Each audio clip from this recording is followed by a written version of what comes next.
It's all yours, Rob. All right, thanks, Tim. So I'm very excited today to be able to share superteachertools.net, which really is one of my very favorite teaching websites that's out there. It's full of tools that we can use in the classroom, and a lot of them are kind of fun tools that help make teaching and learning fun. But there are also some other tools that are just kind of nitty gritty kind of tools that pretty much every teacher well, not necessarily needs, but could definitely benefit from. And I think you'll like what you see here at superteachertools.net.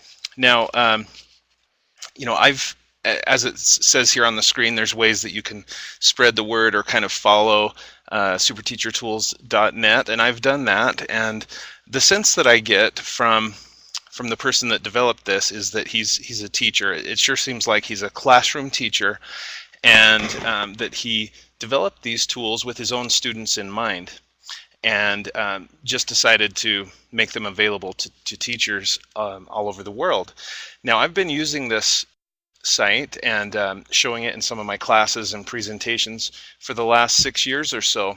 But recently, superteachertools.net did an upgrade and just a re-envisioning of their pretty much the entire website. Most of the tools are still similar, but they've been improved dramatically. And we're going to start by looking at the tool that will probably get used the most by a lot of teachers out there, and that is the Jeopardy style review game. It's basically classroom Jeopardy, but you can set the questions and answers. You can also have it, keep track of the score for you. It's a lot better, in my opinion, than PowerPoint Jeopardy, which a lot of teachers use. There's also Who Wants to Be a Millionaire, and there's a few other games that I'll hint at and maybe give you a quick glimpse at. And then there's a series of tools, and this website has really improved these tools lately so that you can upload a student list, or if you prefer, you can type in your student list, and then with that same student list, you can use and access these three tools basically instantly. So I could set up a seating chart for that class list that I just uploaded. I could put the students into small groups. I could randomly pick a name from the class list. So it's pretty cool, that all three tools are tied to the class list that you upload, and I'll show you that as part of this presentation. There's also some kind of simple tools like a classroom timer, a countdown timer. And then if we have time, I would like to also just quickly show one feature of this QR island. This is for people that like to use QR codes in the classroom. Superteachertools.net has a QR tool that I have not seen anywhere else. And it may exist in other sites, but I've never seen one that actually does what QR Island does. So that's kind of an outline of what we'll be looking at in this Faculty Lounge presentation. If you have any questions along the way, feel free to put them in the chat room. So the first thing, I'm just going to click where it says Jeopardy Style Review Game, and notice that there is a button there to see a sample game and also to create a Jeopardy review game. So just to give you a sense of what the sample or what the games look like, okay, here's a sample game that they produce. And for some reason, the first time that I show this, every time there's these little pop-up ads and things that appear over the top of it, but typically that resolves itself, and it's probably because of the resolution that I have my screen set on right now that it's covering up the board. But just know that typically that does not cause a problem with the games. But anyway, this is what a typical Jeopardy review game looks like, and you can just go ahead and click, and a question appears, and the students, of course, give their answers, and then you can click View Answer to see what the correct answer is. If, let's say, Team A gets the question right, you can click Scoreboard, and just with a click of a button, it will automatically give that team the appropriate amount of points, however many points the question was worth. You can also penalize points, penalize the team for a wrong answer if you want to, and you can adjust the points however you want. Maybe you feel like their answer was perfect, just spot on, you give them a couple bonus points, or maybe it was lacking just a little bit. So you can just click and edit the amount of points that they get. Then you just click Game Board to go back, and you're right back on the same game board. And there is also a final Jeopardy question that you can set as well. So in my opinion, this is the best way I've seen to do classroom Jeopardy. Now, I mentioned these ads that are being annoying right now, and typically they're not in the way. Typically they're along the right side of the page and across the top here. And do I love the fact that there's these ads on the site? No, I don't. But I realize that the reason why this site has those, this teacher has put in a lot of work to create these games and activities, and he's giving them away for free. I'm willing to put up with a few ads, if it keeps these tools available to me or for me. So I gave you a little glimpse there of what the game looks like when it's actually being played. Let's look at how you can create your own Jeopardy review game. You probably saw I clicked Create a Jeopardy Review Now, clicked that button, and it takes me here to a page that gives me some information about how to create a Jeopardy style review game. Okay, and I can read through that. You can also click this button that says Find a Game. I know it's kind of small on the screen there. That's better. But this button here that says Find a Game, if I click that, it would bring up other people's games, and I could search through them, browse through them to see if there's any that I can just use. And then there's a button here to make my own new game, and that's what I'm going to do. Now, when I show this website to teachers, a lot of times people get confused and tricked by these ads. And again, personally, I feel like I'm willing to put up with the ads because of the great free content that I get. But don't click this download button, please, and or this one here. Those are just ads that help pay for the site.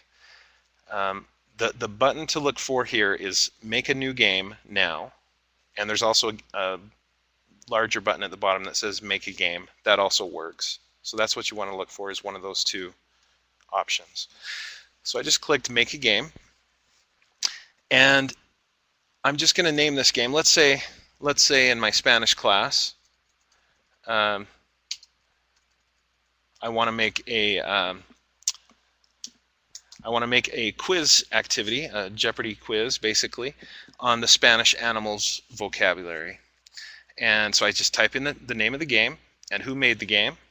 Now, you can basically type what you want there. And notice, I never logged into this website. This website does not really require any sort of login or password, at least not for the games that you can make. Next, it asks for my email, and this is optional, but I do recommend that you put in your email. And the reason why is because that if you do put in your email address there, when you create your game, Super Teacher Tools sends you an email with a link to your game. And it's a great way to make sure you don't lose track of the games that you've made. You can also password protect the game if you want. If you don't do this, anyone across the whole world could go to superteachertools.net and they could edit your game without anything to prevent them from doing so. So probably a good idea to password protect that. Next up, I remember at the beginning of this presentation I mentioned that Super Teacher Tools has recently been updated. This newer version of it, I want to select that because the newer version is much better. But if people prefer the original version, you can you can go with that, and that is the default. So you're going to want to switch it most likely to new version. And then I just click create this game. And it brings me to a screen here with a link to the location of my game. And like it says here, it says you must save this address to be able to find and share your game. Okay, this is why it's a good idea to give them your email address when you create the game, is because they email you this link and you're much less likely to lose track of your game. But what I could do is just highlight the link, highlight the URL for my game just by clicking on it, copy it with Control-C or Command-C, and then I could open up Microsoft Word or another document, paste it in, and save that as a list of my games. Once I've done that, the way you create your Jeopardy game, it's pretty straightforward. The first thing you should do is set your categories. So you can see it's category 1 through 5. I would just click on category 1 and type in the category name and click update field, and you can see it's changed it. And then just move on to category 2. Okay, update field, and I would definitely start just by filling in each category name. Otherwise, it's easy to lose track of your topic and of your overall game. Next, you just click on the point totals that you want to put in questions for. So let's say in Spanish Pets, I want to start with a 5-point question. So this is going to be a pretty easy one. I'll just click on 5 points, and you can see on the left it says question 1. On the right it says answer 1. And all I have to do is type in the question on the left, the answer on the right. Okay, so how do you say cat in Spanish? Pretty easy. And the answer is el gato. So I'll type that in over here on the right. Now, if I disagree that that's only worth 5 points, maybe I think that's a little bit harder, maybe it's worth 8 points, you can customize every single question and make it worth as much, as many points as you feel it's worth. And then just click update question.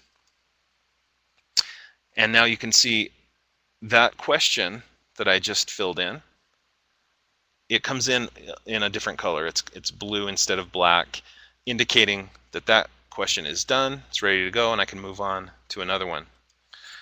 Now, some of you may recognize the editor tools here when you're putting in questions and answers. To me, this looks suspiciously like the editing tools that my UEN uses. If you're familiar with my UEN, these tools that you see here are quite similar to the my UEN tools. My guess is that they use the same tool set that my UEN accessed and uses. So what that means is that I can bring in all of these different things into my questions. I'm not limited just to text. Notice that there's an HTML button. If I click that HTML button, it brings up this HTML source editor, and I can paste in an embed code from another website. I could put an embed code, let's say from YouTube, and then click update, and it would bring in the embedded object from the other website, whether it's YouTube video or other things.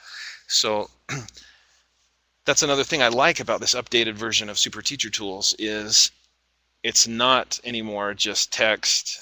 And it used to be that you could get pictures in, but it was really hard.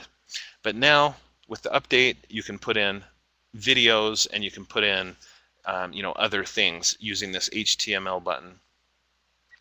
And then also, as you can see, there's other things as well, like emoticons and things like that you can put in. So I do want to show you how to add images. Okay, so let's say instead of asking the question, how do you say dog in Spanish? Maybe I want to, maybe I'll say, how would you say this?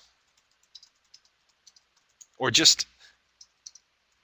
maybe just put a picture instead of just typing in that kind of a question. Maybe just put in a picture. But either way, I want to add a picture of a dog. And to do that, notice that up at the top it says click here to upload an image. And you just click, and then you can drag and drop a picture from your desktop or wherever and drop it into this box, and it will appear in your question. What if I don't have the picture on my computer?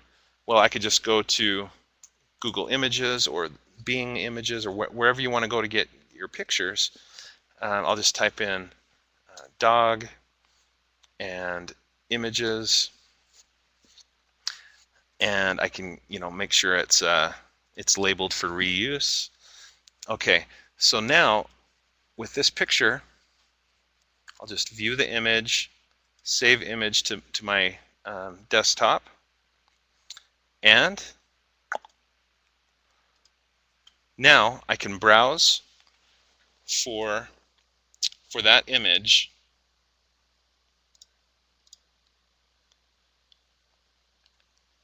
Let's see.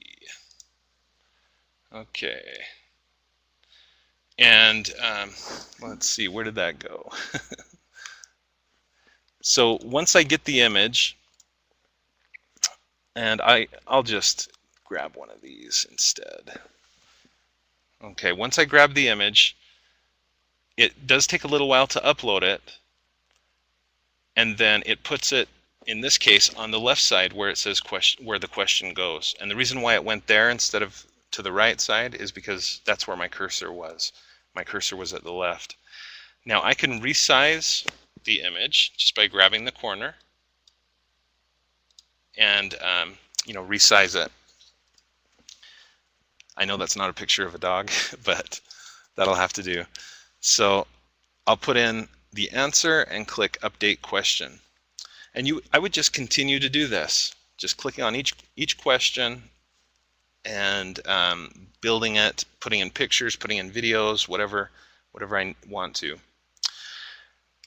When I'm done, notice that there is a final question that you need to click and set, and this will be the final Jeopardy question.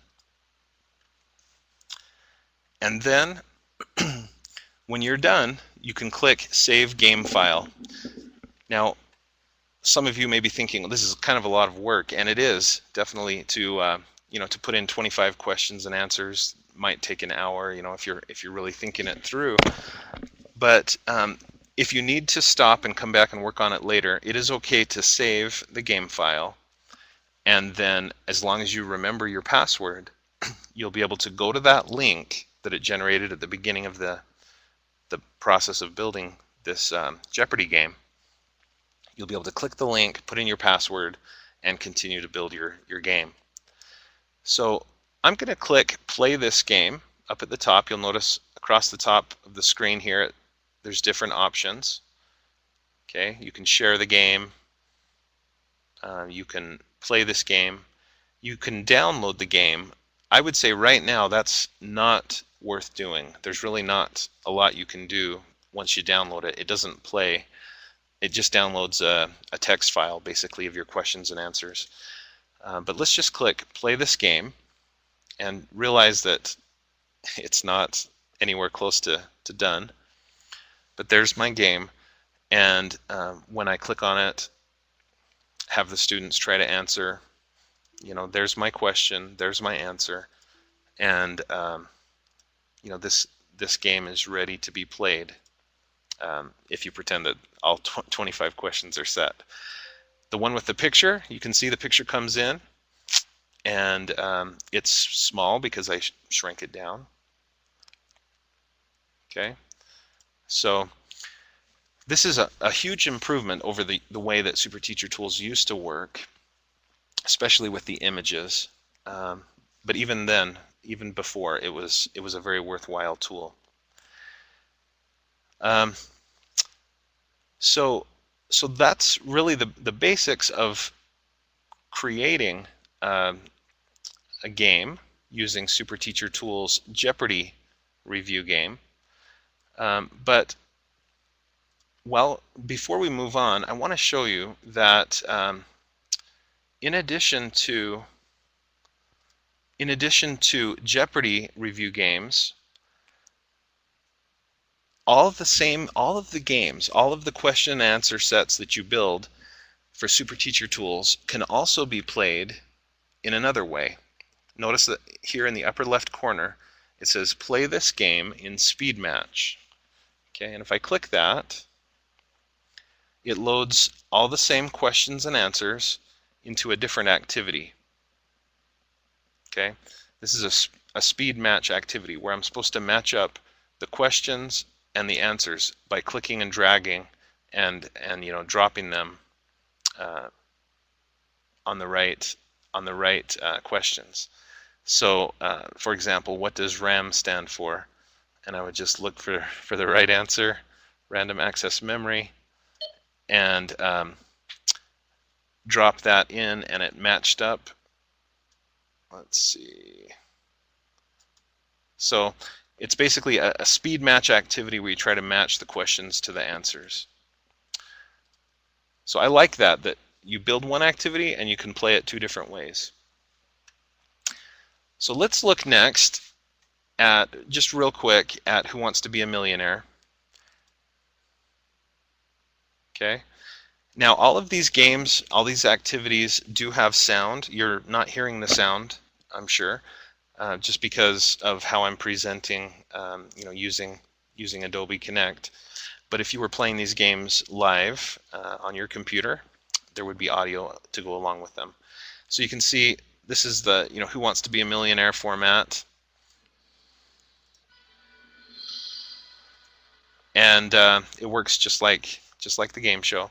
You can see there's even the 50-50, the phone a friend, and pull the audience options.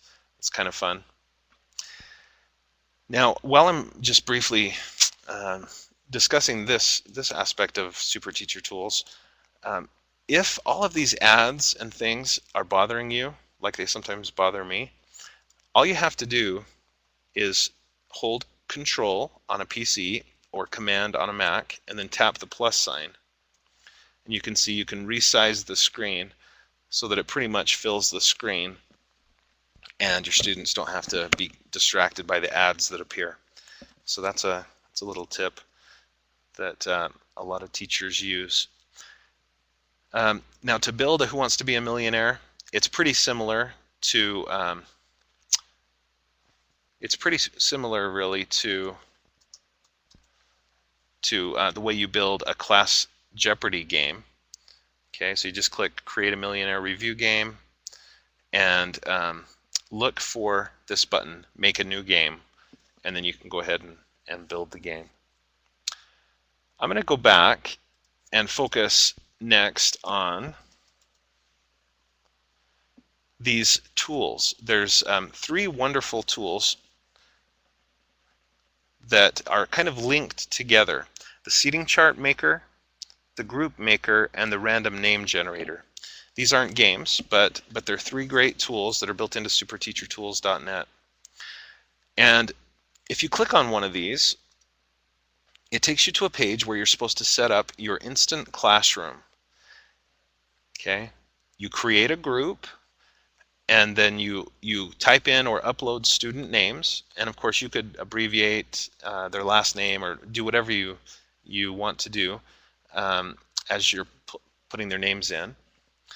But when you're done, you'll end up with a group that you can access over and over. So here's one that I set up for a hypothetical Spanish class of mine. And so let's say it's first period starts up, and I want to use these tools. I can just type in my password. It has 25 student names in it, and there's 3 tools I can access easily and quickly. Okay, I'm going to go to the middle one first, the random name generator. So with this, as it says, names will appear in random order. I can just click on an arrow, and it randomly picks a student name and shows it on the screen. So why is this useful? Well, as teachers, we tend to call on the people that raise their hands, and we tend to call on the same 6 or 7 students, over and over. So with this, it encourages us as teachers to randomly, select students to interact and to ask questions of, and it's just a good, simple tool to have. Now I'm going to go back and show you the third tool that's here, the group maker. Let's say in my first period class we need to get into some small groups to do a small group project.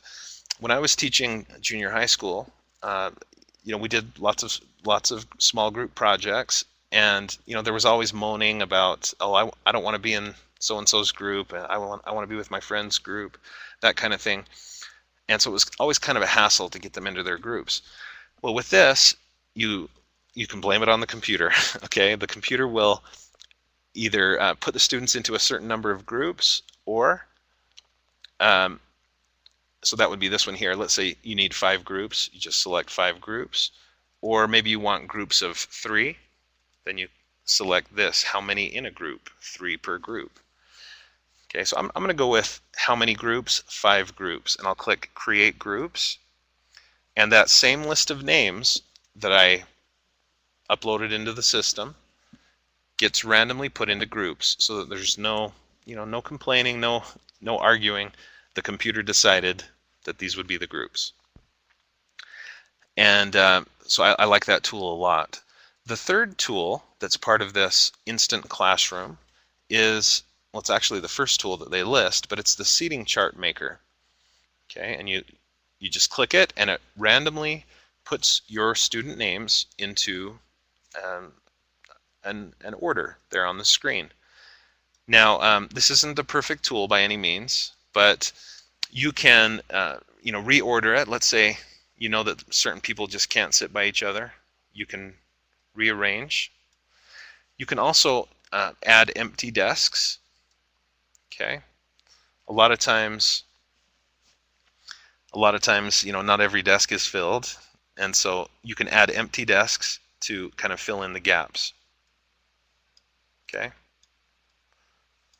So, as a teacher, I spent quite a bit of time each semester changing my seating chart, and it really would have been nice to have a tool like this, to help me do it.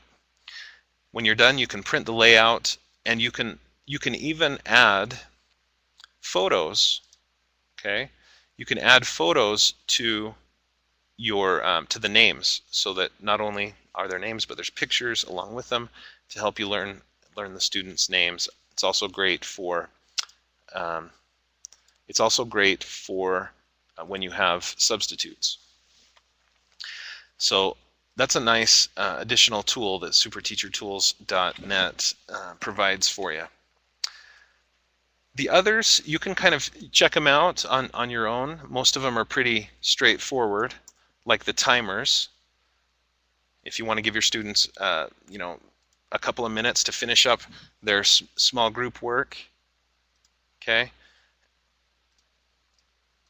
and then get back to their seats, you can just click 2 minutes and start the timer.